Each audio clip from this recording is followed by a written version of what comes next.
everyone, this is Rachna Sharma and you are watching Food Tech Geeks, where I upload videos, lectures, tutorials related to food science and technology. So this is video number 4 in the series where we discuss most important and most expected questions for various food tech competitive exams. So let's start with today's questions.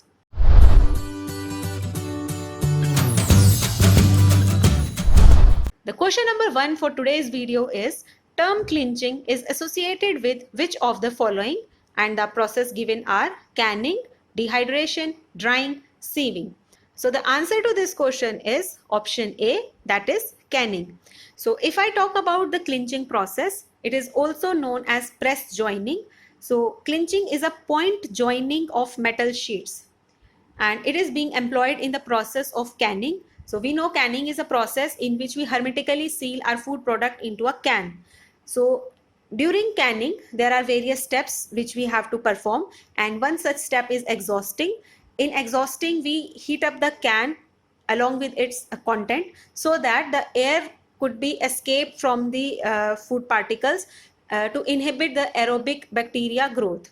So before exhausting, we perform a step which is known as lidding. In that, we loosely cover the can with its lid before exhausting process. But there are certain problems with this step, because in that case there are chances of spilling of the content of the can and also looping of lid, and that will result in improper seaming of the can. So therefore the lidding process has been replaced by clinching. In clinching, the lid is partially seamed to the can and it is sufficiently loose to permit escape of gases during exhausting process. So therefore clinching process is being now employed in the canning process. It has replaced the lidding process. But clinching process is mainly used for non-visible and non-critical joints because they are generally not much strong. So therefore clinching process is being employed in canning process. Moving on to next question. Soxhlet method is used for the determination of. The options are crude fat, crude protein, crude fiber, none of the above. So in the picture also you can see the Soxhlet apparatus. This is how they are arranged. So Soxhlet method is used to measure crude fat. So the answer to this question is option A, that is crude fat.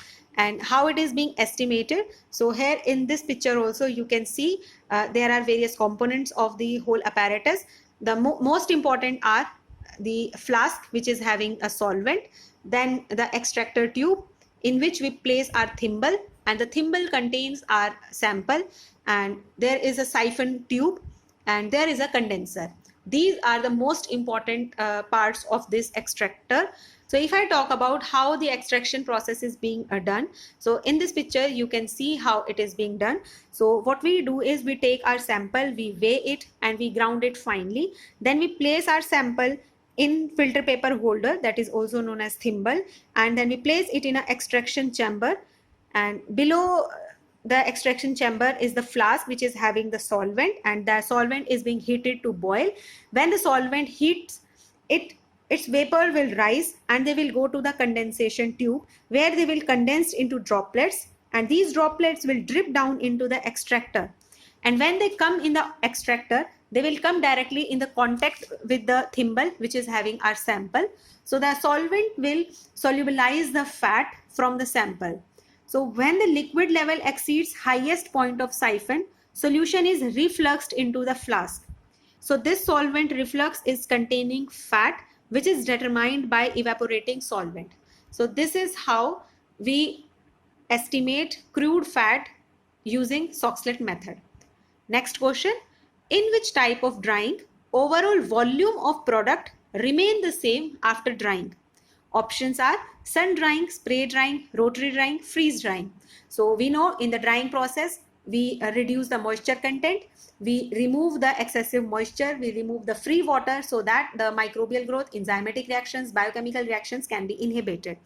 So the answer to this question is option D, freeze drying. If I talk about freeze drying process is also known as lyophilization. In this, we first freeze our food product. So during the freezing, all the liquid water will be converted into ice crystals, and after that we will apply a vacuum.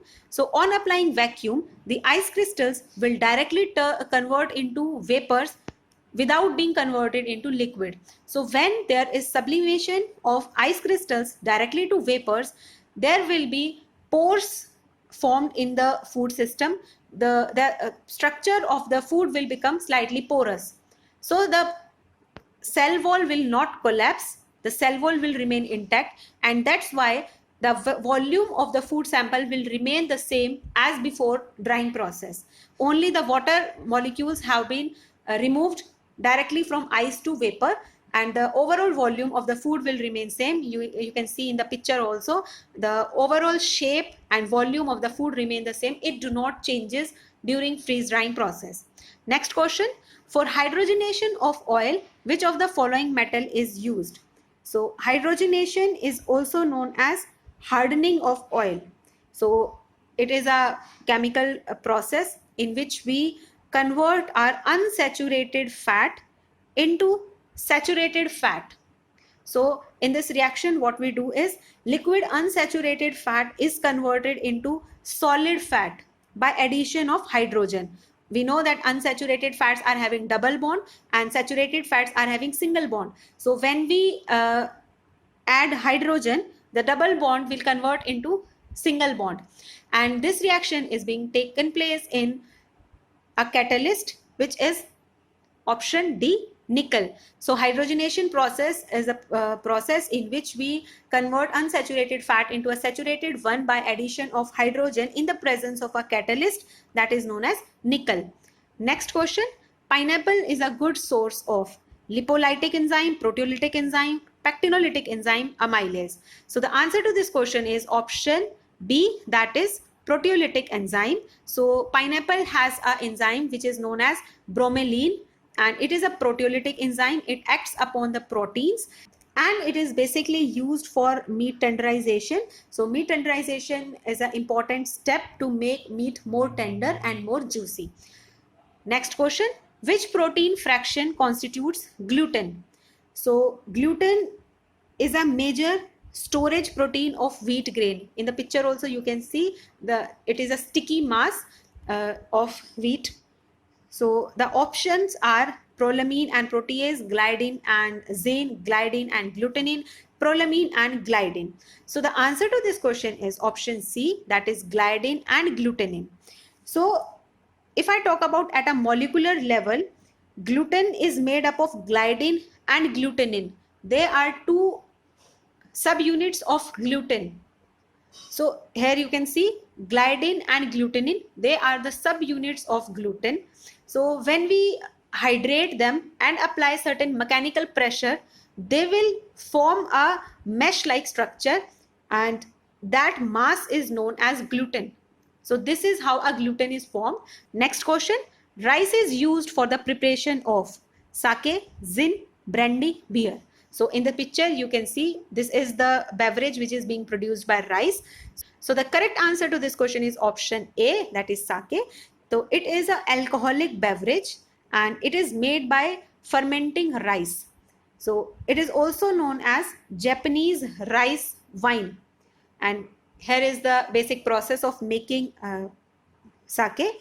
So the fermentation of rice grain will give sake. So if I talk about the alcoholic content of sake, so undiluted sake has 18 to 20% of alcohol by volume. So before bottling, the alcohol content is reduced to 15% by diluting it. Next question, winterization in oil processing is to remove. So during the making of oil, there is one step which is known as winterization. So what is the purpose of winterization? It is used to remove wax, suspended particles, pigments or moisture. So the answer to this question is option A, that is wax. So how this process works? So what we do in this process, here we use a solvent and cold temperature to separate lipids and waxes from oil. So in this process, we dissolve the oil in ethanol and then place the mixture in freezer to chill. So the cold temperature will allow the separation of waxes and oil on the basis of difference in melting point and precipitation points. So fats and waxes which are having higher melting point they will precipitate out and then they can be easily removed. So winterization process is used to remove waxes and lipids and certain other fats from oils. One more point I want to add here is about rice bran oil. It is the most commonly winterized oil because it contains high amount of waxes, fatty acids and lipids. Next question, fishy smell is due to, and the options are given. So you all must have observed that particular pungent fishy odor from the fishes in the fish market.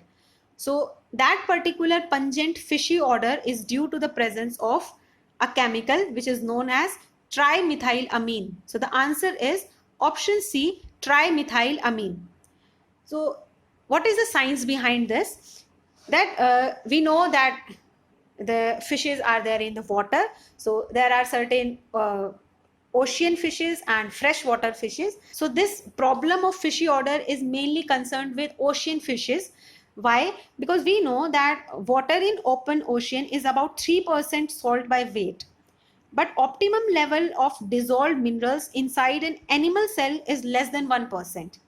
So in order to maintain this fluid balance, ocean creatures must fill their cells with amino acids and amines to counter the saltiness of seawater.